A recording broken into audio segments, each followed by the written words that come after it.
Os animais, eles têm uma importância muito grande, porque todos nós somos seres humanos exatamente porque nós já fomos animais, senão não seríamos seres humanos. Porque a evolução é acumulativa. O vegetal, para se tornar vegetal, ele tem que ser primeiro mineral, vivenciar as experiências do reino anterior. O animal, para ser animal, tem que vivenciar as experiências do vegetal e do mineral. E nós, seres humanos, já temos que ter todas essas vivências também do reino animal, do reino vegetal e do reino mineral. Nós simplesmente não caímos do nada e começamos a ter um processo evolutivo. Toda a nossa evolução, ela é acumulativa. Então, tudo que nós somos, nós temos experiências anteriores que consolidaram toda a nossa constituição. Assim, o quarto reino, hominal, é o mais importante, é o que tem mais valor na face da Terra. Tem muitas pessoas que preferem o animal do que o marido, do que a esposa, mas aí é um problema de escolha particular. Mas nós, seres humanos, somos muito mais importantes do que o reino animal, indiscutivelmente. E nós temos todo o animal dentro de nós, através dos sentidos, dos sentimentos, das emoções, dos instintos, que nós ganhamos do reino animal. Nós temos todo o vegetal dentro de nós, através do sistema neurovegetativo, do sistema nervoso e através de todo o sistema linfático, como nós chamamos, e todo o sistema sanguíneo também, como a própria seiva dos vegetais. E nós temos dentro de nós o mineral através dos dentes, dos ossos, de todos os sais que constituem nosso processo fisiológico e participam da nossa vida. Então, a cadeia evolutiva é essa, e nós estamos nesse reino, e esse reino está dentro de nós, e exerce uma influência muito grande. Então, nós recebemos uma influência muito grande da parte astral. Então, nosso astral, ele é animal, a origem é animal. Então, todas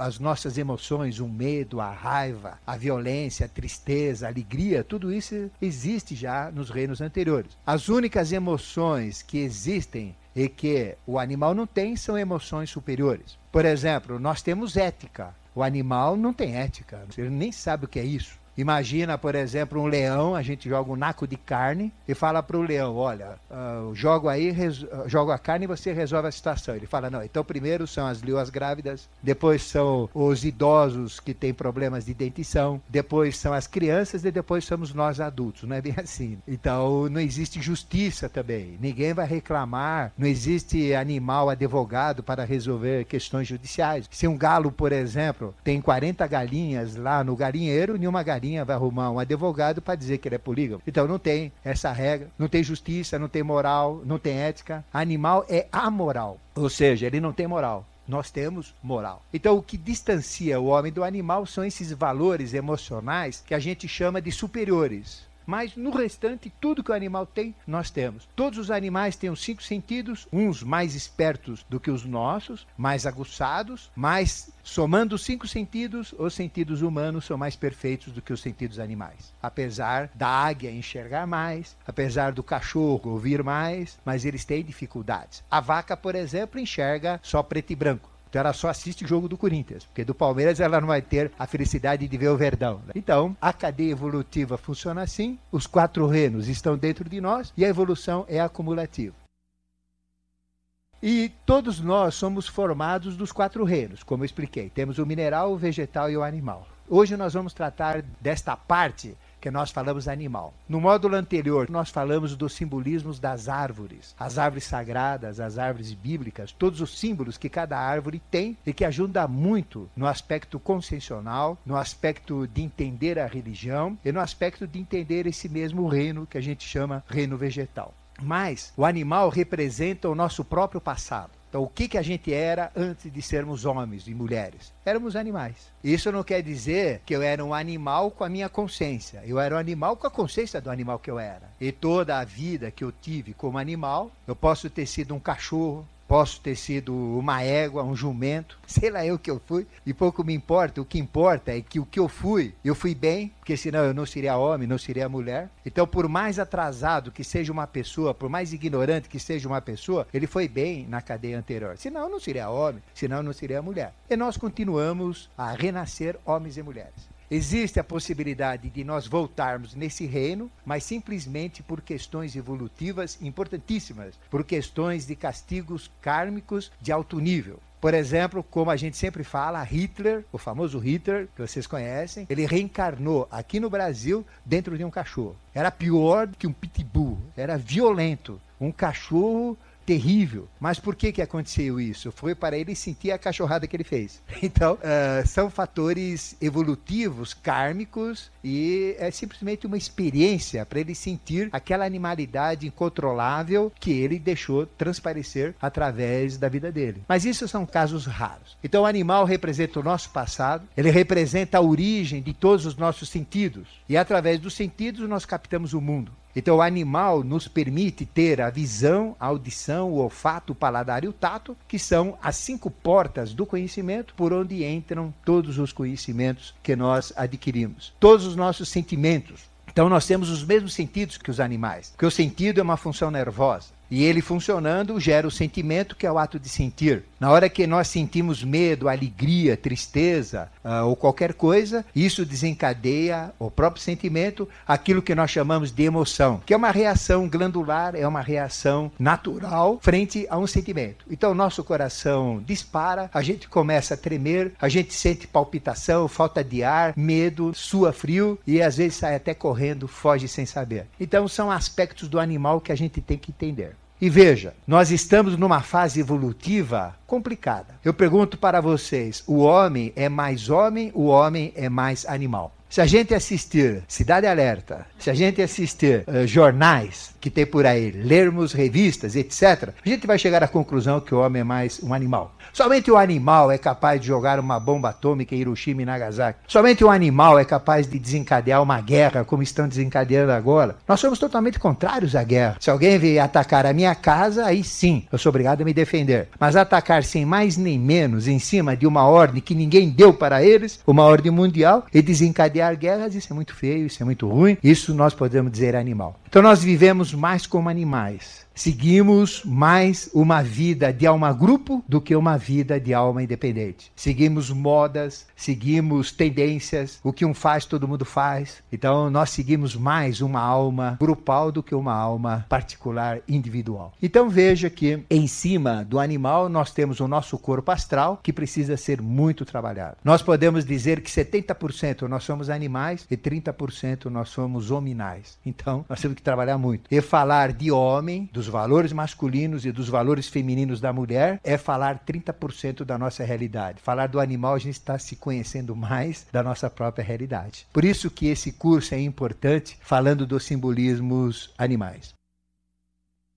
E veja que toda a sabedoria, ela existe e o homem não tem sabedoria nenhuma. O homem nunca teve sabedoria. Há 2 módulos atrás, nós falamos que a sabedoria, toda a sabedoria veio do Sol. Toda a sabedoria está no universo, em todas as estrelas, em todas as galáxias. Porque cada corpo celeste, cada estrela é um aspecto de Deus. E toda estrela nada mais é do que uma consciência dentro de uma energia manifestada. Não existe diferença entre espírito e matéria. Espírito e matéria são exatamente a mesma coisa em condições diferentes ou diferenciadas da manifestação. Então, o espírito é ideia, matéria é realização. Então, toda estrela é uma realização, é uma capacidade de realizar. O Sol pode se transformar em qualquer coisa. Aí vem a sabedoria solar, vem a grande teurgia, a grande magia de Deus, a grande magia solar, que permite transformar tudo em ouro, onde ouro entende-se Sol. E veja, a própria Terra, antes de ser o que era a Terra? Simplesmente uma parcela do Sol, um pouco do Sol, que saiu, mas com uma inteligência capaz de transformar energia em matéria. E nós sabemos cientificamente que não existe diferença entre energia e matéria. São a mesma coisa em condições diferentes na manifestação. Então, tudo que tem nessa sala, vocês, eu, quem vocês pensarem, o Ronaldinho, a seleção brasileira, todo mundo, tudo que existe, o que era? Sol. É um Sol transformado em manifestação. E a inteligência que transformou isso está no Sol. Então, o que representa o Sol? Representa um receptáculo de sabedoria. Daí nós nos iluminarmos e termos uma consciência cósmica, uma consciência universal. E a Terra, tudo que tem na Terra, foi criado com base nessa sabedoria. Então a sabedoria não é do homem. A sabedoria, a consciência já existe muito antes do homem. Antes do homem existir, já existia sabedoria dentro da natureza, dentro da areia, permitindo fazer com que aquela areia virasse vidro, virasse lente, virasse raios laser. Sempre foi possível, porque foi colocado esse contexto na evolução. Sempre foi colocada a possibilidade do capim virar leite quando uma vaca comer. Então veja a sabedoria que tem numa fisiologia de uma árvore, numa fisiologia de um animal, a sabedoria que tem dentro de nós. Por isso que os mestres falam, você sabe tudo, você tem toda a sabedoria dentro de você, é só tirar de dentro para fora. Você não precisa de ninguém lá fora, não precisa de ninguém para te ensinar, porque você tem toda a sabedoria, que quem nos criou foi a nossa essência, foi a nossa consciência, foi a nossa sabedoria, que é o nosso espírito. Então qual é o caminho? Eu entrar em contato com o espírito para poder receber essa consciência. E qual é o caminho? São símbolos. Por isso que é importante entender o símbolo dos vegetais, todo o símbolo dos animais, todo o símbolo do homem e todo o símbolo dos minerais ou das pedras e tudo mais. E a linguagem simbólica é a linguagem que nos vai levar a estas realidades maiores. Então aí vem toda esta importância da sabedoria.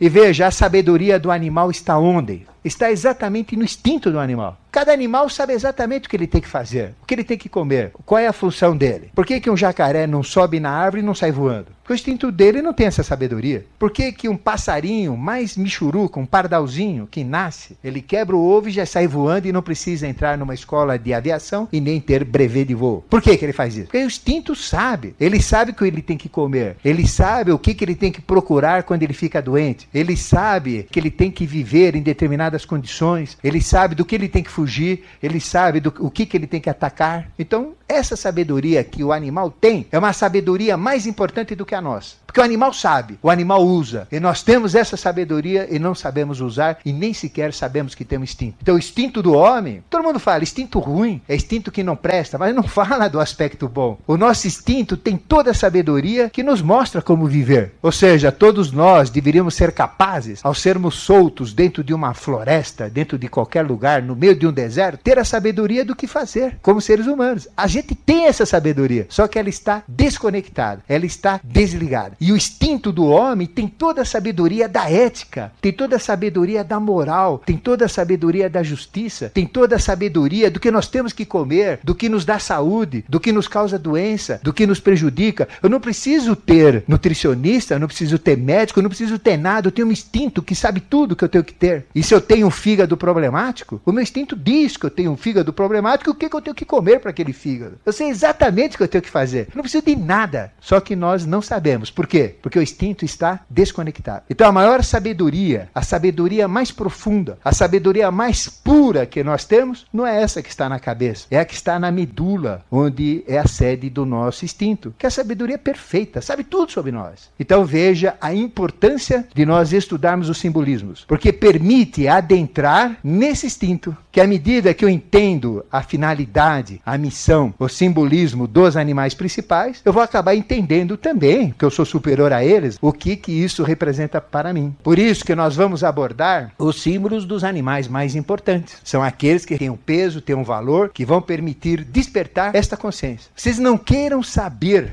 o quanto que vocês crescem, o quanto que a gente consegue expandir a nossa consciência quando a gente abre o instinto. Então eu chego perto de uma pessoa, automaticamente não faço negócio com ele é picareta, é vigarista, não tem ética, é embrulhão. Eu não caso com esse homem porque ele vai me dar trabalho, eu não caso com aquela mulher porque vai me dar trabalho. Esse tem uma sogra, mas a sogra dá para levar. Quer dizer, a gente sabe tudo. Eu não preciso fazer consulta a nada, só que está bloqueado. É uma sabedoria muito grande. As pessoas não dão valor ao instinto. O instinto nem é falado, o instinto nem é estudado cientificamente. A gente procura um psiquiatra, instinto é instinto de cachorro, de assassino, de serial killer, mas eles não falam do que é instinto. A medicina não sabe o que é instinto, a psicologia não sabe o que é instinto e nós muito menos. Então, qual é a maneira de chegar no nosso instinto, que é a sabedoria perfeita da nossa realidade, da nossa constituição, do nosso condicionamento para viver uma vida sadia, uma vida perfeita, sem problemas, sem doenças, sem confusões. Então, o simbolismo tem essa finalidade.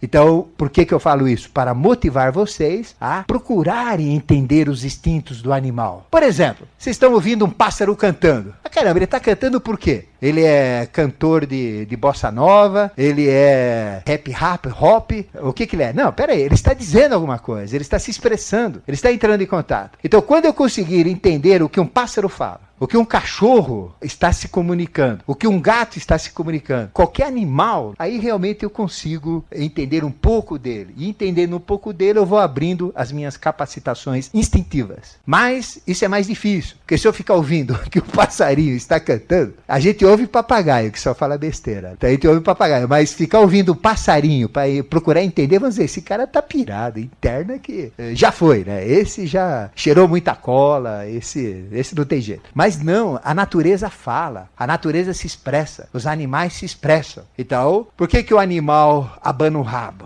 Por que o animal range o dente? Por que o animal foge? Por que o animal age assim, assado, etc.? É o instinto que está mandando. A gente tem que entender isso. São pequenos conhecimentos de um grande conteúdo e de um grande valor também. Então, esta sabedoria do animal está na constituição dele. Veja, por exemplo, a constituição de uma águia. A águia é linda. Vocês já viram uma águia voando? Ela fica horas e horas voando. Como é que ela tem aquela plasticidade? Então veja, por mais que a gente tenha engenheiros formados no ITA, nos institutos americanos, nas escolas, nunca vão entender a plasticidade de voo de um falcão, de uma águia e até de um simples pardal. Então veja a sabedoria, a plasticidade de um guepardo. Um guepardo, ele chega a 90, 100 km por hora. Quer dizer, veja como é que é possível. Você vê um guepardo correndo, aquela musculatura, aquela plástica. Como é que é possível aquela articulação? Veja a sabedoria que criou aquilo, que perfeição que é aquilo, que nem o Fusquinha nosso, esse Fusquinha 1000, aguenta essa velocidade. Ele acaba, ao longo da vida, comparando a vida dos dois, acaba fundindo o motor. E no animal não, ele vai para frente, até velhinho ele corre. Então veja, essa sabedoria não está só no instinto, está na própria formatação, na própria constituição do reino animal. Mas quando nós entramos no instinto, a sabedoria da plástica dele, da constituição dele, da fisiologia dele, da organização completa dele também vem à tona. E a gente vai ter um conhecimento fantástico. Imagina um engenheiro, projetista, seja lá quem for, que tenha um entendimento de toda essa plasticidade, de toda essa mecânica animal. É fantástico. E tem animais que são absurdos. A gente olha, por exemplo, um flamingo com aquelas pernas finas, um joelho um pouquinho mais gordinho, um equilíbrio que ele tem, ele dorme, você vai lá, ele dorme, ele joga o pescoço enrolado lá para trás e dorme lá em cima de uma perna com equilíbrio perfeito. Quer dizer, nós não temos nada disso, nós não entendemos nada. Eu estou falando muito pouco. Então veja que tudo isso é importante. Liberar o instinto do animal e liberar a sabedoria que está na plástica do animal. Veja o cavalo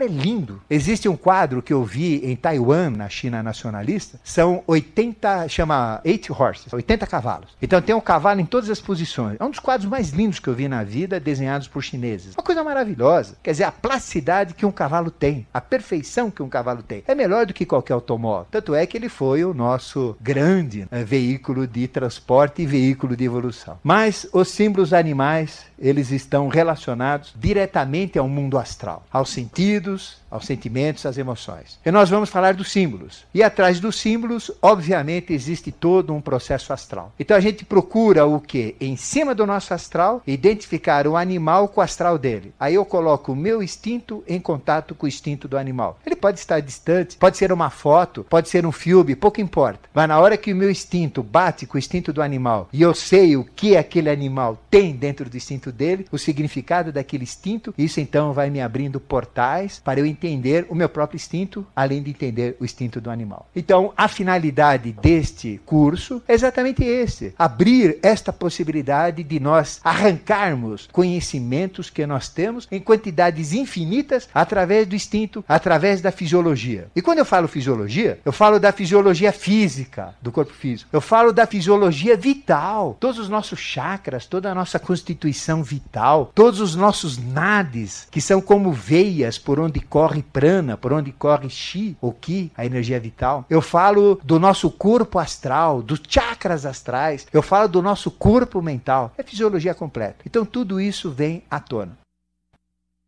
Ou seja, por que nós damos cursos de simbolismos? Porque é a maneira que nós temos de autoconhecermos, de nos autoavaliarmos e de nos autoeducarmos. Nós não precisamos ter mestres. Mestres não servem para nada, só servem para exemplo. Por exemplo, Jesus. Vocês conhecem alguém que tem capacidade de ser igual a Jesus? Algum homem? O Papa tem? O Ronaldinho tem? Ninguém tem. E mulher, então, que nem homem é, como é que vai ser igual a Jesus? Seria mais fácil ser igual a Maria. Isso é mais fácil. Então não tem como. Por quê? Ele é tão distante, ele é tão forte. Então ele serve para quê? Ele serve como exemplo. E Jesus falava, busque a verdade dentro de si. A verdade está dentro de você. E essa é a realidade. Deus, o nosso Cristo interno, o nosso valor está dentro de nós. Então o verdadeiro mestre não quer ter discípulo, não quer mandar esse para cá, para lá, dominar pessoas, querer ser o dono do pedaço. Esse não é mestre, esse é fajuto, é picareta. Porque o verdadeiro mestre, ele só serve para uma coisa, dizer que a verdade está dentro do discípulo e fazer de tudo para que o discípulo ache a verdade dentro dele. E essa verdade está no animal que nós temos, está no vegetal que nós temos, está no mineral que nós temos, e está no hominal que nós temos também. Então, o astral é importantíssimo, porque todo o nosso instinto, todas as nossas tendências, todos os nossos vícios, tudo que a gente tem de imperfeição nas emoções, os medos que a gente tem, tudo isso é animal. Então, entendendo, a gente vai fazer um belo trabalho. E só isso já tem uma importância muito grande em nossa vida, no nosso autoconhecimento, na consciência da evolução em geral. Bom, quando nós entramos nos símbolos animais, entramos em nossa alma. Ou seja, quando nós conseguirmos adentrar na simbologia do animal, o que eu estou fazendo? Eu estou estudando, pesquisando a minha própria alma. Porque a minha alma é reflexo do próprio animal. Para vocês terem uma ideia, se vocês olharem a preguiça, ela está relacionada a uma emoção, a um tipo de um sentimento, a um comportamento humano. A preguiça no astral, quando a gente tem a clarividência astral, nós enxergamos a preguiça com a forma de um gato. A violência. Quando nós enxergamos o aura de uma pessoa violenta, atraindo forças ou camarupas da violência, os camarupas que chegam e que saem nos ataques daquela pessoa são forças vivas, eles têm formatos de leões estraçalhando as suas vítimas. Quando a gente vê alguém enganando o outro, um homem, um comerciante, dizendo esse carro tá bom, mas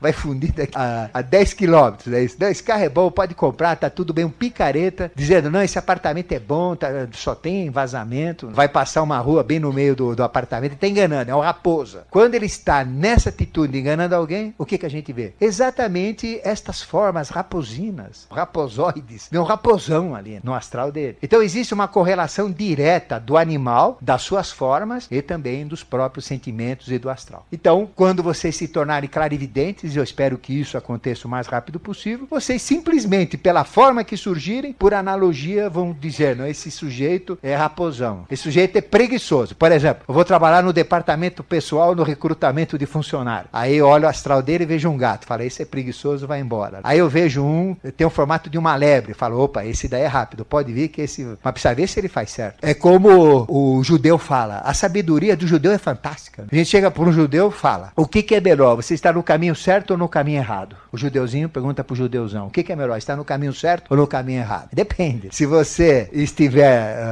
indo para fazer alguma coisa errada, é melhor você estar no caminho errado. Agora, se você está no caminho certo, você vai muito mais rápido. Então, em cima daquilo que você vai fazer, vai determinar. Então, você está no caminho certo para fazer uma coisa certa, tudo bem. Mas se você está no caminho certo fazendo uma coisa errada, você vai se arrebentar muito mais rápido, porque tudo vai ser muito mais rápido. Então, é preferível ser lento. O que é preferível? Estar no caminho lento ou no caminho rápido? Depende do que você vai fazer. Se você está errando, é melhor ser lento, porque se for rápido, o prejuízo vai ser muito mais rápido. É como também a história de um outro, porque a sabedoria dos hebreus se baseia muito nos símbolos, se baseia muito nos animais. Então tinha um judeu que ele ia num psicólogo e sempre perguntava, falou, olha, eu tô doido. Toda hora eu sinto que tem um homem debaixo da minha cama. Mas tem? Não, mas não tem, isso daí nada. Você vai tomar esse remédio, você vem aqui, vamos fazer uma sessão, não existe esse homem, repita comigo, esse homem não existe, esse homem é imaginário. Mas o judeu voltava lá novamente, tem um homem, eu sinto que tem um homem debaixo da minha cama. Mas ele, não, mas vamos fazer mais uma sessão. Bom, depois de tanta sessão, gastar tanto dinheiro, ele desistiu e procurou um rabino, que numa conversa só resolveu o problema. Sabe o que o rabino mandou fazer? Mandou cortar os pés da cama. Aí ele falou, bom, não tem mais ninguém debaixo da tua cama porque eu cortei os pés. Aí resolveu o problema. Então é uma simplicidade, uma objetividade muito grande que às vezes a gente precisa ter. Então não adianta ficar falando, faz isso, faz aquilo e não resolver. Bom, mas o importante é nós entrarmos na nossa realidade astral.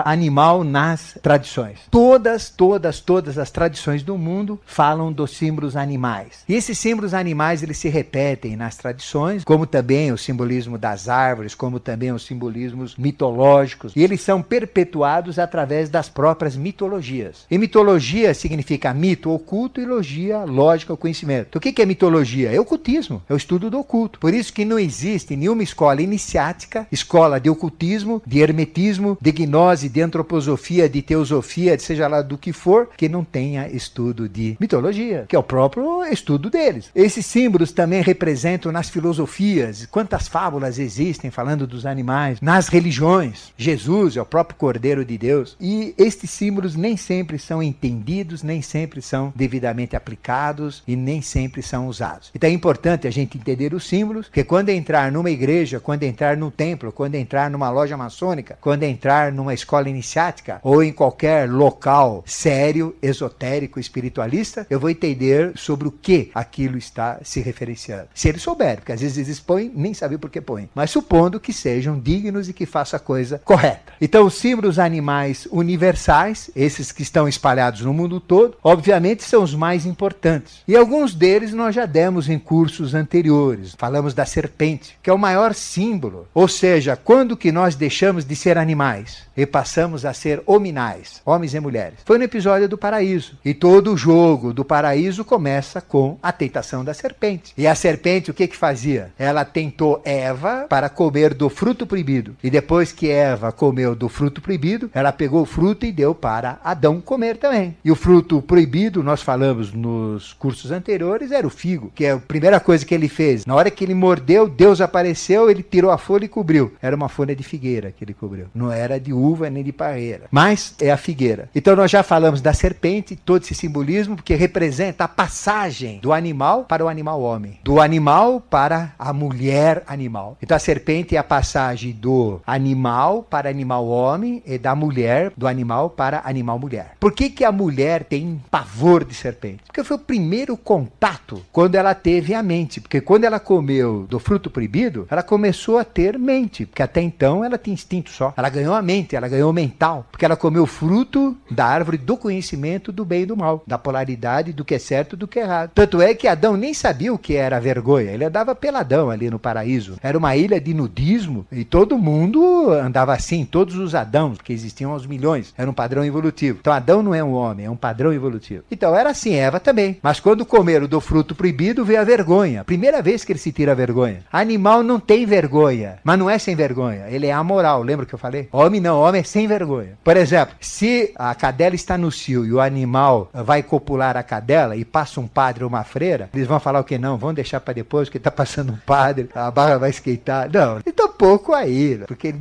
nem passa isso. Mas Adão deixou de ser animal, Eva deixou de ser animal, porque comeram da árvore do discernimento, do conhecimento, da mente, do jogo do bem e do mal. E a cobra representa isso. E Eva representa a mulher, que foi a primeira que usou o mental. Então quem que usa o mental há mais tempo? O homem ou a mulher? A mulher. Mas por castigo, por ela ter desencadeado isso, o homem então mentalmente ele tem sempre um nível acima da mulher. Não capacidade, ambos têm a mesma capacidade, mas o homem está acima, pela falha, pelo erro que ela cometeu. Então nós já falamos da serpente, falamos do leão, que é um simbolismo muito grande, muito forte. Falamos do dragão também, que a serpente se transforma em dragão, o leão também está correlacionado com o próprio dragão. Falamos do bode, que é um símbolo fortíssimo dentro da iniciação, da cabra, do carneiro e do cordeiro. Falamos dos monstros míticos, repetindo o dragão, esfinge e tudo mais. Então isso nós já falamos porque são símbolos muito fortes. São símbolos arquetipais. E o que são símbolos arquetipais? São símbolos que não pertencem à nossa realidade, mas pertencem à realidade do mundo. Nós sabemos, nós temos, mas não vivenciamos porque pertencem à nossa própria estrutura constitucional. Então pertence à humanidade. São vivências que todos nós temos, com leões, com cobras, embora nunca tenha vivido no interior, no meio de cobras, mas as pessoas têm essas vivências com cobras interiores, com dragões interiores, com íncubos, com súcubos e entidades parecidas, porque pertencem a símbolos arquetipais. E nessa fase, então, que nós já demos estes símbolos animais, são símbolos arquetipais que eram muito fortes e precisava dar naquele momento. Mas agora vamos falar dos outros símbolos que são fortes, importantíssimos, que permitem adentrar no nosso instinto, nos nossos registros, na nossa constituição, na na nossa medula óssea e no nosso entendimento astral, para permitir a expansão da nossa consciência e entrarmos também dentro da realidade que a gente chama espiritual.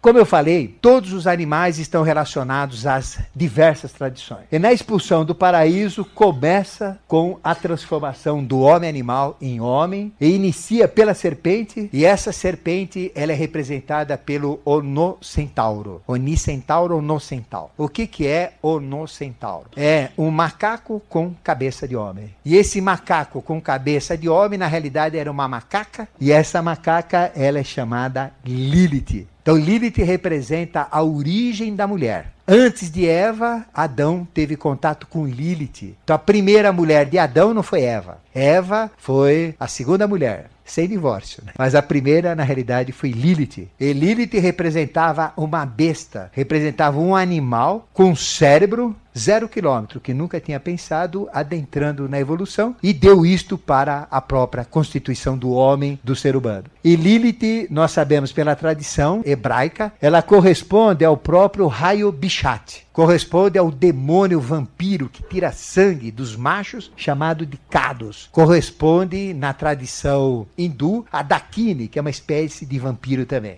Então, veja, nós começamos mal, porque nós éramos animais. E uma mente 0 quilômetros dentro de um animal só fez besteira. Nunca tinha pensado, nunca tinha raciocinado. 0 quilômetros, novinho em folha. É como uma piada. Se tem português aqui, me desculpe, que eu sou descendente, né? Então posso falar da minha raça. Mas na época de transplante de cérebros, o sujeito entrou numa loja e tinha cérebros de todos os tipos, né? Então tinha um cérebro de um cientista, $1.200. Cérebro de um filósofo, 1.250. Cérebro de um médico especialista em transplantes, 1.230. Então tinha lá, e assim, tudo mais ou menos no mesmo nível, de cantores, de filósofos, todas as profissões. E tinha um lá que era de um português, cérebro de um português, $5.000. Você falou, poxa, mas peraí, por que $5.000 esse e o resto é tudo na mesma faixa de 1.200 a 1.400? Ele falou, e um cérebro 0 quilômetro não vale nada? Mas nós tivemos então a nossa origem no animal. Ou seja, o que eu quero passar para vocês? O que nós somos? Nós somos um animal, só que um animal se transformando num homem. Eu estou falando do episódio do paraíso. E quanto mais nós estamos vivendo desde o paraíso até agora, mais forte é este processo de transformação do homem animal, da mulher animal em homem propriamente dito. Mas ainda não atingimos o nível do homem. Quer uma prova? Nós usamos apenas 5% da nossa capacidade mental. 7%. Os mais espertos chegam até 9%, 10%. São raros. Então veja, falta muito ainda para desenvolvermos aquilo que caracteriza o homem e a mulher, que é a mente, a capacidade mental. Então somos mais animais na realidade do que outra coisa. Na capacidade mental somos 10% homem e 90% animal. Na capacidade emocional somos 70% animal e 30% homens. Porque quanto a gente usa de ética, quanto a gente usa de moral, quanto a gente usa de valores superiores, de justiça. Querem maior injustiça do que dentro do poder judiciário? Vocês já tiveram uma sentença com o juiz, por exemplo, resolvendo uma questão? A gente só entra bem, só perde. Nunca ganha, parece que o outro tem sempre razão. A gente parece que está sempre do lado contrário. É difícil. Então, a justiça tem muito a desejar, a ética muito a desejar, sem falar da moral. Veja, são aspectos que uma novela, que conteúdo traz de moral para um jovem em formação? Para nós, que somos macacos velhos e velhas, tanto faz. Mas para um jovem, o que traz? O que agrega? Que moral é essa? Não tem moral, não tem ética, não tem justiça. Nós estamos carentes disso. Então, o animal está predominando sem discussão. Veja que a própria Bíblia, ela menciona mais de 60 tipos de animais. Eu tenho todos os animais estudados da Bíblia. A gente já, em casos anteriores, em meditações anteriores, já peguei todos os animais. E ela fala praticamente dos animais mais envolvidos nas regiões onde a Bíblia atua. Então, lá tem praticamente 60 dos principais animais e aves que a gente conhece. E menciona até o unicórnio. Veja, unicórnio é algo que você fala, puxa, mas existe unicórnio? Até a Bíblia aceita o unicórnio. Isso está presente em Números 22, no episódio do profeta Balaão. Então, relaciona-se a Jacó, e ele diz que Jacó não vai ser preso ao unicórnio. Porque o unicórnio representa todo o simbolismo do encantamento. E o encantamento é terrível. Vocês são encantadas? Vocês são encantados? Lógico que vocês são. Constantemente. Pela mídia, pela propaganda. A propaganda é o maior enganador e o maior maior encantador de serpentes que existe por aí. Engana todo mundo. Então nós somos constantemente enganados, nós somos constantemente seduzidos e constantemente encantados. Todo mundo já ouviu falar de uma gatona. Vocês conhecem a mulher mais linda do Egito? Aquela que era uma bruxa chamada Cleópatra? Diz que era linda de morrer. É nada, era um bagulho de primeira. Mas só que ela usava do encantamento e pegava todos os homens em cima do encantamento. Só que homens espertos ela não pegou. Então ela usava da magia do encantamento e o homem via coisas maravilhosas em cima de coisas horrorosas. Então, em cima disso, o unicórnio representa esse simbolismo, que já é um simbolismo interessante para a gente entender. Porque sempre tem unicórnio. Então tem esse aspecto, mas tem outros também, que a gente vai falar. Por exemplo, o unicórnio, dentro daquele chifre que ele tem, ele representa o animal sagrado, porque ele tem um chifre só. Por que ele tem um chifre só? Porque o unicórnio, ele é um derivado da própria cabra, em termos assim, iniciáticos. E nós sabemos que a cabra amamentou Zeus, quando Zeus foi largado no Monte Égio, nas entranhas do monte. A mãe dele deixou lá, ele foi amamentado por uma cabra. Leite de cabra é muito forte, é muito poderoso. E ele já era forte. Zeus, vocês conhecem a força de Zeus. Tomando leite de cabra, ficou mais forte ainda. E brincando com aquela cabra, a Malté, ele quebrou o chifre dela. E ela ficou com um chifre só. E ela deu origem, então, a seus descendentes com a força de Zeus, que ela foi imortalizada. Então, aquele chifre tem o pior de todos os venenos. E aquele chifre tem o melhor de todos os antídotos para qualquer doença. Então ele representa poder de cura, poder de transformação, ele tem um significado muito forte. E aquele chifre que caiu, ele foi comprado pelo Silvio Santos no Baú da Felicidade. Então ele é o símbolo da felicidade, do poder, chama-se cornucópia, que é a riqueza, é o símbolo da riqueza, porque tirou da mãe dele, da mãe adotiva animal. Então aí vem todo este simbolismo que a gente conta e fala quando nós falamos da cabra, do bode e familiares. Então, o próprio unicórnio, ele é símbolo da sabedoria da China. Ele é muito esperto, ninguém pega o unicórnio. Só tem uma maneira de pegar o unicórnio, é mulher. Sedutora. Então ela fica lá que nem aquelas pedindo carona na estrada. Mas fica ali com todo aquele charme, né? Levanta a sainha, dando carona. Aí essas pegam o unicórnio. Aí ele vem mansinho, conversa com ele, pronto, tá feito. Então ele é atraído por virgens, só que tem que ser virgem. Né? Não de signo, mas de constituição. E pessoas puras. Então ele é símbolo da sabedoria e do autoconhecimento. Bom, na tradição egípcia, não precisa nem falar, os hieróglifos egípcios nada mais são do que uma biblioteca viva. Cada teatro, cada pirâmide, cada monumento, cada casa de um ser importante tem toda a escrita da história daquela casa, daquele monumento, daquele templo. Então não precisa ir numa escola para estudar. Você vai no monumento que é uma biblioteca viva. E dentro dos próprios hieróglifos, nós temos muitas letras relacionadas ao próprio reino animal. Então você tem, bom, o F e o D, eles correspondem ao falcão, o abutre, ou a águia, esse animal. A codorniz, o W, a coruja, o M. Então, a própria escrita está amarrada com o animal dentro dos hieróglifos. A figura também de um homem ou de uma mulher com cabeça de animal ou ave é altamente significativa. Então veja a sabedoria dos egípcios. Às vezes a gente olha um hieróglifo, uma figura, um quadro egípcio, fala, caramba, que ser é aquele que tem cabeça de chacal? Que ser é esse que tem cabeça de macaco, cabeça de vaca? Que povo ignorante. Por que não fizeram com a cabeça da pessoa mesmo? Aí são deuses, são simbolismos, mostrando exatamente a transformação da emoção do animal em homem. É uma sabedoria muito grande, mostrando o estágio evolutivo. Então, dentre todas as culturas, as que tem os símbolos do animal transformado em homem, a mais rica é a egípcia. Então não são tontos, não. Tontos somos nós que não entendemos isso. Porque quando a gente medita sobre uma figura de um desses animais homens, muito se abre no nosso instinto, muito se abre no nosso conhecimento animal. Então nós temos um principal que é Anubis, que é o nome grego. Então Anubis, no Egito, é o Anepo. Anepo ou então Anebo. Mas o Anubis é o deus que levava as almas para Osíris. Então ele tem uma cabeça de chacal. Ele está sempre em cima das pessoas que estão morrendo, das pessoas que estão indo para uma outra dimensão, das pessoas doentes. Ele é o próprio patrono do embalsamento. Ninguém embalsamava ninguém se não tivesse a figura desse chacal presente, porque ele protegia o próprio embalsamento e já cuidava daquela alma para levar direitinho onde ela tinha que ser levada. Então ele fiscalizava e acompanhava todo o embalsamento das múmias. E também era o próprio guarda dos túmulos. Ninguém entrava no túmulo sem passar por Anubis, porque ele representava o segurança do cemitério.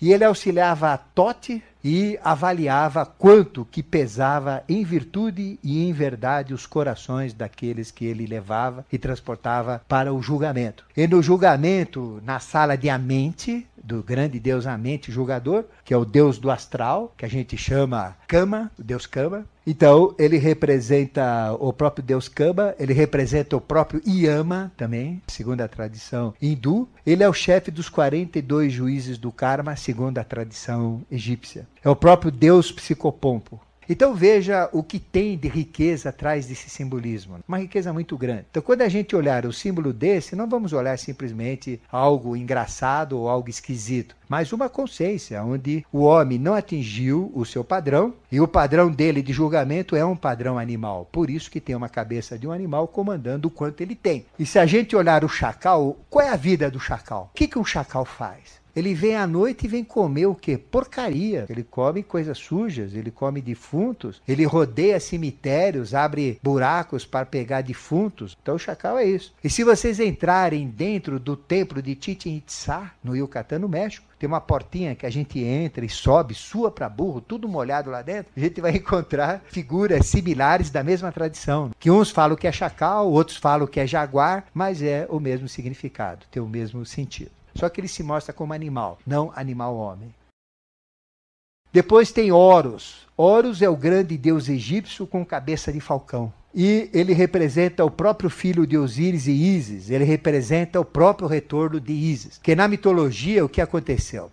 Sete, irmão dele, matou Osíris e cortou em 14 pedaços. Que são 14 pétalas do chakra cardíaco. Nós temos 12 mais 2 ocultas, que quando são acordadas, uma vermelha e uma verde, formam 14 pétalas cardíacas, que tem todo o jogo evolutivo de 14. 14 vezes 4 dá 56. Então, existem 28 valores, 14 positivos, eskandas, 14 negativos, nidanas para o homem, 14 positivos, eskandas para a mulher, 14 negativos, nidanas para a mulher. Então, isso são os naipes. 14 cartas no baralho comum de ouro para o homem e 14 de espada para o homem, representando positivo e negativo. Na mulher, 14 coração e 14 paus, representando positivo e negativo. Então, todo esse jogo é um jogo de alma. E Horus representa a própria volta de Osíris ressuscitado. Então, qual é a maneira de eu entrar dentro de Osíris, que é o próprio Sol? Veja, o que é Sol? O que é Osíris? Osíris representa uma inteligência solar.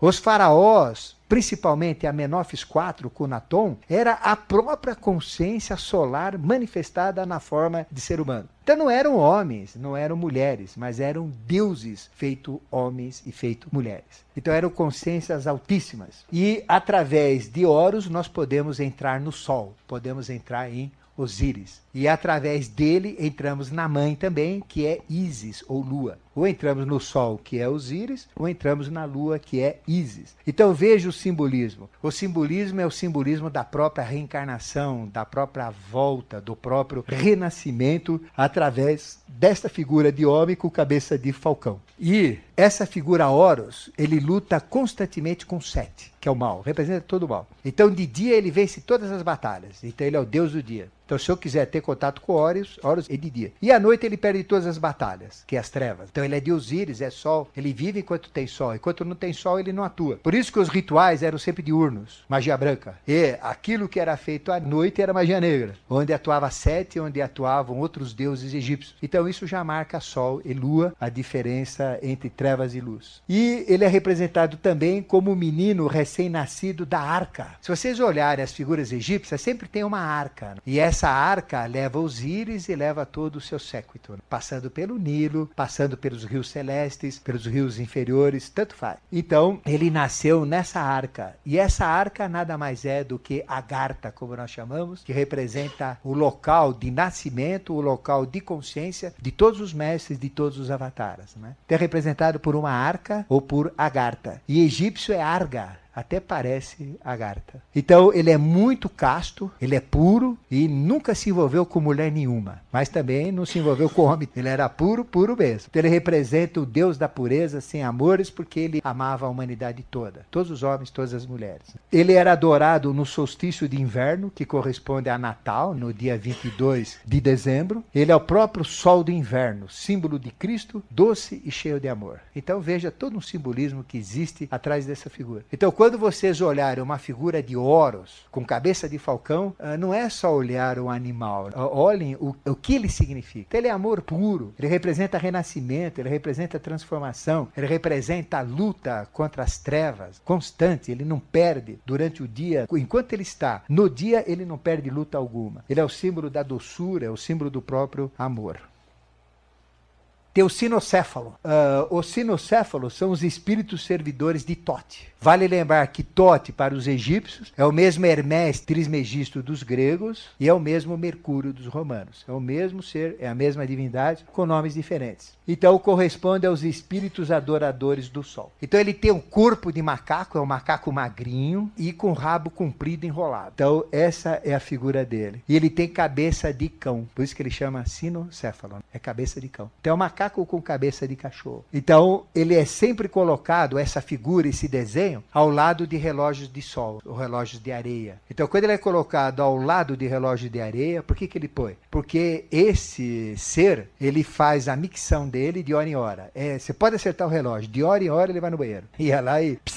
É exato. Então, ele é símbolo do tempo, ele é símbolo dos ciclos, ele é símbolo dos retornos, ele é o símbolo sagrado do tempo. Então, ele é o próprio símbolo também, junto com o crescente que vocês conhecem, que é a Lua, junto com o caduceu de Mercúrio, junto com o próprio Loto, ele representa Mercúrio, ele é o próprio Mercúrio. Ele recusava alimentos e quando tinha conjunção Sol-Lua, ele cegava quem olhava para ele. Por isso que eles cobriam os olhos ou cobriam o sinocéfalo quando tinha a conjunção do Sol e Lua. E quando ele tem um rolo de pergaminho do lado dele, ou então uma cana, ele representa exatamente Hermés. E na cidade dedicada a ele, que é Hermépolis, ele era consagrado às divindades lunares como símbolo da sabedoria, como uma espécie de deus macaco, Hanuman da Índia. Então os hindus tinham um deus macaco, era Hanuman. Esse deus macaco depois foi encorpado, virou Ganesa, que é o deus elefante, esse deus com cabeça de elefante, símbolo da sabedoria, símbolo do poder. Eram fálicos, sempre mostravam os seus órgãos sexuais e mostravam aos mortos o caminho do lugar do juízo. Quando eles estavam de cócoras, sempre eles seguravam o olho de Horus, que é aquele olho que evita mal olhado, aquele olho que usa-se simpatia, é simplesmente um dos olhos desenhado de forma estilizada. E tinha na outra a cruz sexual, é uma cruz que lembra órgão sexual. Ísis, a própria Ísis cavalgava esse macaco, mostrando a queda da divindade na própria matéria. Veja a sabedoria que existe aqui, dentro de um símbolo. Se eu, por exemplo, olhar um sinocéfalo e entrar no simbolismo dele, eu vou entender exatamente a passagem do paraíso, onde nós deixamos de ser animal e passamos a ser animais homens, animais mulheres. Então esse simbolismo é muito grande. E Ísis representa a própria Vênus caindo no meio da humanidade, como queda do quinto anjo, como queda de um quinto princípio. E ele é o símbolo também do sexo e na própria geração do homem, como eu falei no episódio do paraíso. Hathor representa a deusa do amor com cabeça de vaca, ou ela tem cabeça de vaca diretamente, ou então tem um disco na cabeça dela com 2 chifres. Então isso é muito comum a gente ver nas figuras egípcias. Ela é um símbolo, na realidade, de Atlante. É um dos símbolos mais antigos que existem. Essa mulher com um disco na cabeça e com chifres. E através desse símbolo, quando uma mulher, por exemplo, ou um homem, ele pegava rosas vermelhas perante a figura dela, ela era brilhante, ela era desenhada e tinha um disco de ouro na cabeça. Então jogava, dava flores para ela e mirava naquele espelho entre os dois chifres, ela via então a pessoa amada que iria completar a vida dela. Tem pessoas que viam 15, 20, né? Mas era a maneira de ver quem ela ama, quem pode amá-la e seus entes queridos. Às vezes via a própria mãe, o próprio pai, o próprio irmão. E dentro desta tradição, ela representa a própria deusa do amor e o aspecto carnal de Ísis, é o próprio aspecto da carne de Ísis. Ela, Hathor é Ísis como mulher, mulher humana. E representa, ou é representada pela própria Hécate grega.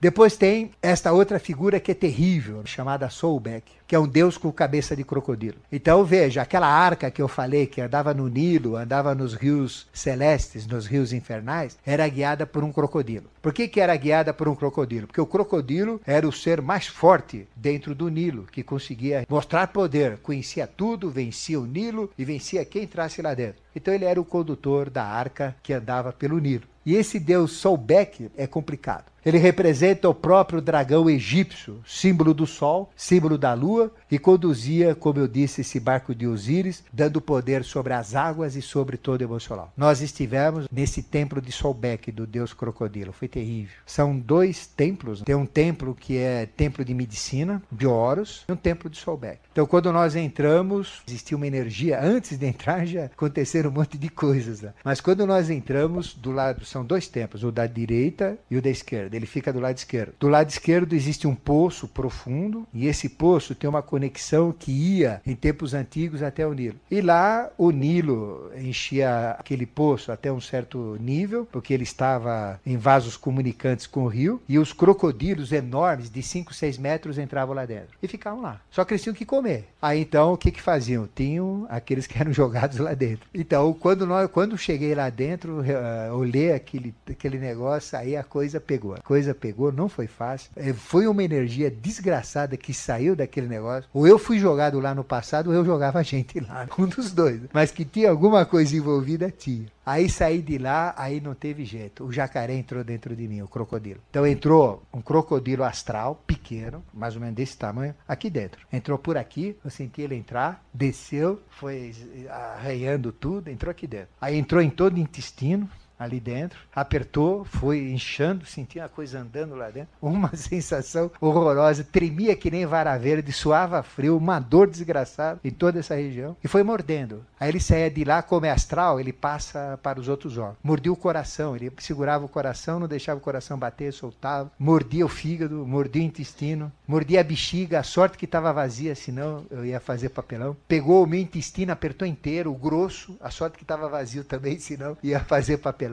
Mas quando ele apertou o estômago, tinha coisa. Eu tinha acabado de comer alguma coisa, aí veio tudo para fora, ele apertando e jogando para fora. E ficou lá dentro, pulando, mexendo. Foi terrível. Aí que eu senti uma magia astral forte, real, egípcia. Foi terrível, terrível, terrível, terrível. Foi 5 horas, isso, da tarde. À noite tinha uma festa lá no navio, festa com todo mundo, e eu com o jacaré. Aí o que eu fiz? Entrei no meu quarto lá no navio, tirei toda a roupa e comecei a lutar com ele. Mas lutar com algo que eu nem sei onde está, como é que faz, lá dentro, se mexendo, é um pequeno crocodilo astral. Falei, pelo amor de Deus. Mas ele se repercutia fisicamente. E ficou, e vai, e não sei o que lá, e joga. Aí eu punha água, ele apertava, jogava água para fora e vinha, e não sei o que lá, olha, foi complicado. Rezei tudo quanto é salmo, fiz globo azul, cantei o hino do Palmeiras, mas olha, nada resolvi. E o bicho ficou. Foi duro. Olha, o pessoal batia na porta, queria ajudar. Eu falei, não entra aqui porque é capaz de pular pra vocês. Vai ser pior ainda. Deixa sozinho que eu vou aprender a mexer com esse bicho. E foi. Aí, aquele negócio, mais um suave, aí dor, e aperta, e não sei o que lá, aperta por dentro. Terrível. Imagina algo mordendo você por dentro, inteirinha, por dentro, lá dentro. Tudo aqui, imagina. Mordeu tudo. Pulmão, a garganta, a língua, mordeu a boca, entrou na cabeça. Quer dizer, o bicho entrou ali. Terrível essa magia. Conclusão. Aí, o que aconteceu? Foi 5 horas da tarde, quando foi mais ou menos 5 horas da manhã, exatamente 12 horas depois, eu consegui me livrar dele. Saiu. Aí saiu, né? A hora que ele saiu, foi aquele ali. Aí eu me joguei na cama, eu tava arrebentado, porque eu passei a noite em claro, brigando com ele, fazendo de tudo, tentando me livrar. Foi complicado. Só para vocês entenderem o que é jacaré, o que é crocodilo, em termos de astralidade. Às vezes eu perguntava, por que isso? Ela perguntava, por que isso? Aí vi uma voz dentro da minha cabeça, falava assim, você está fazendo a coisa certa, mas é insuficiente. Não, você está no caminho certo, mas não é esse. Quer dizer, você devia fazer mais. Você demorou.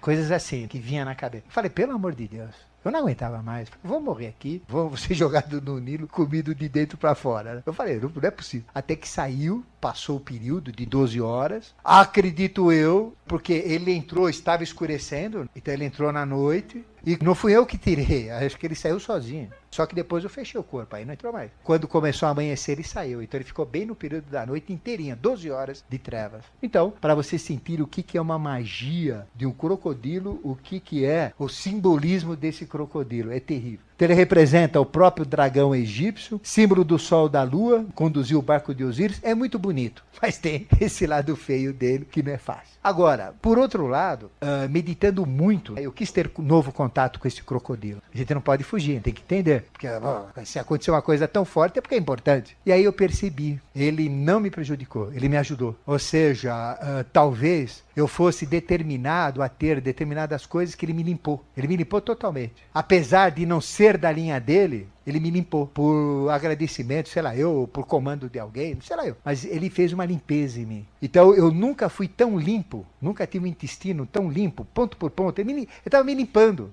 não estava me atacando.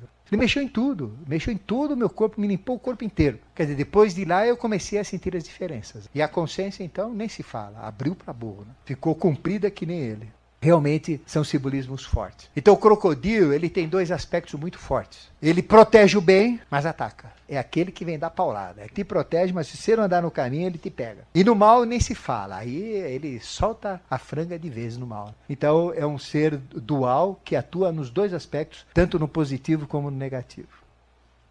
Bom, vamos falar um pouquinho do criocéfalo. O criocéfalo é o deus com cabeça de carneiro. Então, esse deus é uma das divindades mais fortes e uma das divindades mais perigosas que tem. É o deus com cabeça de carneiro. Ele representa o próprio Amon-Ra. E Amon-Ra, ele desenvolve todo o egoísmo, todos os fatores negativos, toda a materialidade que a pessoa tem tendências. Só que as pessoas falam, puxa, mas que Deus legal, é o carneiro. Mas não é bem assim. Aí tem o simbolismo egípcio que é outro. É totalmente diferente. Então ele representa o deus Amon, que foi o deus contestador e que sempre manteve o autoegoísmo no povo egípcio. E quem lutou muito contra esse deus e acabou com ele foi Cunaton, o Amenófis IV. Então ele criou o culto a Aton, que é o disco solar, com 32 raios, com os 32 portais da sabedoria. Então Cunaton acabou com o culto de Aton. Só que acabou por pouco tempo, porque Cunaton viveu até os 16 anos. E depois dos 16 anos, voltou novamente o culto de Amon, Amon-Ra,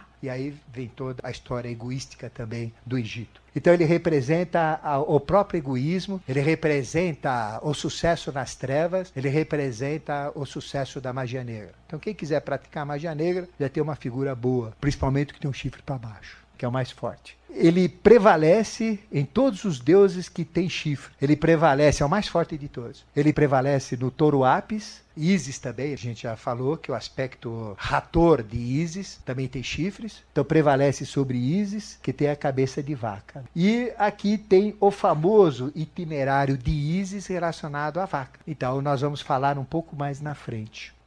Bom, o simbolismo dos deuses com cabeça de animais, com cabeças de aves. Existe um que tem uma cabeça da própria Ibis. Né? É muito estranho aquele ser lá. Então a Ibis era uma ave sagrada em relação a Ísis. Então quando a gente olha o simbolismo deste ser humano, pode ser homem, pode ser mulher, tendo cabeça de Ibis, então ele representa a própria pureza, é o símbolo da pureza. Porque Ibis, ela tem que tomar a água mais cristalina e mais pura que tem, senão ela não bebe. Ela morre de sede, mas não bebe. A Ibis, ela come ovos de crocodilo. Então evita o crocodilo crescer, se desenvolver, sair de um equilíbrio ecológico. Então ela luta contra o mal. Ela come ovos de serpente. Ela é branca e quando ela se fecha, ela parece um coração. E ela é branca e negra, mostrando as polaridades de trevas e luz. Da mesma coisa que a lua aparece quando ela é lua nova de dia e lua cheia de noite, ela tem esse aspecto. Então era um animal sagrado de Ísis junto com o gato que nós falaremos posteriormente.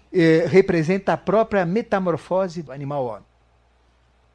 Então veja, o que existe atrás dessas figuras egípcias que mostram seres humanos com cabeças de animais? Representa exatamente o que nós somos, a nossa realidade. Com todo o respeito, se nós entrarmos no pavilhão aí da penitenciária, e se a gente tivesse capacidade de ver o astral deles, a gente viria mais ou menos essas figuras, só que com animais não tão bonitos ou tão importantes como a gente falou, mas com verdadeiras aves de rapina. Cabeça de urubu, deve ter um monte lá. Cabeça de bagre, nem se fala, de ignorância, e muitas cabeças aí violentas, tipo desses animais brutos, feras brutas selvagens. Então é super importante. É um simbolismo muito forte. Quando vocês puderem, leiam livros, vão na biblioteca, meditem sobre essas figuras. Elas abrem muito os conhecimentos instintivos que nós temos. E veja, o egípcio, ele funcionava muito, eu falo os faraós, né, pela intuição. Mas o povo, ele era muito, além de ser intuitivo, eles tinham uma astralidade muito forte. A paixão de uma egípcia era violenta. O amor que uma egípcia tinha é muito mais forte do que de uma outra raça. Realmente as emoções no Egito eram muito fortes, muito importantes. E isso ainda fica dentro da raça árabe. Né? São emoções fortes. Eles são muito fortes. Vocês têm dúvida? É só vocês olharem os terroristas, todo esse fanatismo que existe é provocado por emoções. Bom, na mitologia, existem os tradicionais monstros ou homens, mulheres, animais, que são representação da própria metamorfose do animal em animal-homem. Bom, então nós estamos falando que na mitologia existem os monstros ou homens, mulheres, animais, representando esta metamorfose do animal em animal-homem e depois em homem, e depois em herói e até mesmo em Deus. Então é a grande metamorfose nossa, é transformar um animal num Deus. É o nosso trabalho, é o que a gente tem que fazer. Porque Jesus, que morreu na cruz, é o nosso padrão. Nunca vai ter outro padrão igual a ele. Ele vai ser o padrão até o final dos tempos. Só que, periodicamente, ele vai vir com uma nova consciência, com uma nova capacidade, com um novo estado de consciência, com normas evolutivas, para nós trabalharmos 100% do cérebro. Ainda falta muito. Ainda falta 93% de trabalho. Mas ainda temos mais de 2 bilhões e 400 milhões de anos para fazer isso, até acabar a evolução. Então não adianta reclamar que a vida está chata, que está difícil, porque nós vamos morrer, vamos renascer, e a coisa vai continuar, vai demorar muito. E quem quiser acabar antes, então se cristifique. Procure se cristificar, ou cristoficar. Aí acaba antes. Bom, dentro da mitologia dessas figuras que tem homem, animal, nós temos o famoso Minotauro, que a gente sempre fala. Quem viaja para São Tomé, a gente lá na gruta fala muito do Minotauro, que é aquele ser ligado a Minos, onde Minos, o que ele fez? Ele estava brigando com os gregos, estava perdendo, então ele fez um trato com o Posído, pedindo que ele ajudasse. Posído ajudou, então, em homenagem, ele pediu que saísse do mar, porque Posído é o Netuno, deus das águas, pediu que saísse um animal, então saiu um touro para ser sacrificado. Só que veio um touro branco, bonito, lindo de morrer, e ele ficou com pena de matar aquele touro, de tão lindo que era. Pegou o outro, que ele não gostava tanto, e sacrificou no lugar. Posído testou e ele falhou, então ficou bravo com ele. E despertou um amor muito grande na esposa dele, que era pacífica por esse animal. E dessa paixão animal, nasceu o quê? Nasceu um monstro. E esse monstro é o Minotauro. Ele tinha corpo de homem e cabeça de touro. E se alimentava de seres humanos, comia seres humanos. Então o que ele fez? Não podia matar porque foi castigo dos deuses. Então ele mandou Dédalo construir debaixo do palácio de Knossos um labirinto e colocou lá dentro o Minotauro. E como ele tinha ganho a guerra contra Atenas, exigiu que eles mandassem todo ano 9 jovens. E fazia um trato, ó, quem matar o Minotauro, pede o que quer que eu dou. Porque acabava com o karma dele, com o problema dele, ter aquele animal vivendo aos pés dele, naquele labirinto escuro. Mas nenhum jovem vencia, ele comia todos, estraçalhava, daquela cabeça de animal comia cada um que chegava. Até que numa das levas foi chamado então Teseu. Só que Teseu era esperto.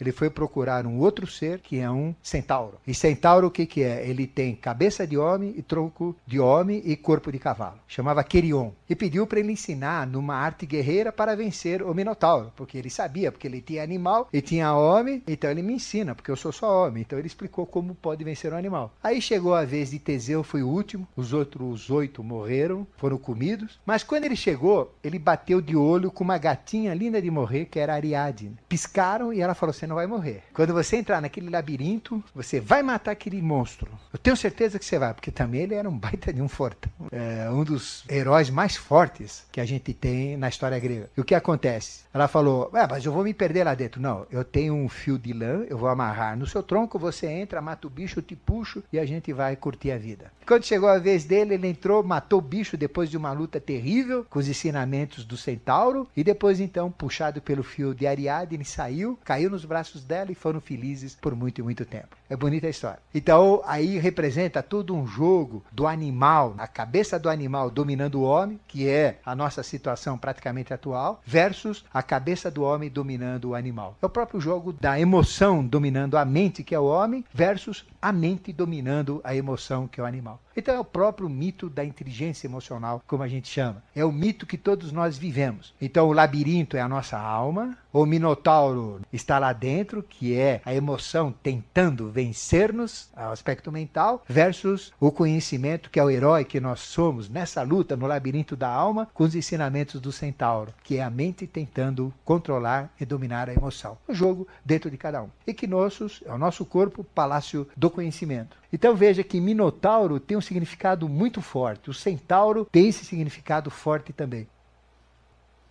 Nós temos a Hárpia. A Hárpia é um homem cabeludo, com umas garras e no corpo de uma ave horrível. Tem um ruído muito desagradável. Então é o homem pássaro. Então imagina um urubu com cabeça de homem. Né? É terrível. Então tem a Hárpia. Existe a Medusa, que é uma mulher, mas é uma mulher que dentro dela sai cobras. Em vez de cabelos, ela tem cobras. É uma mistura de mulher com cobras.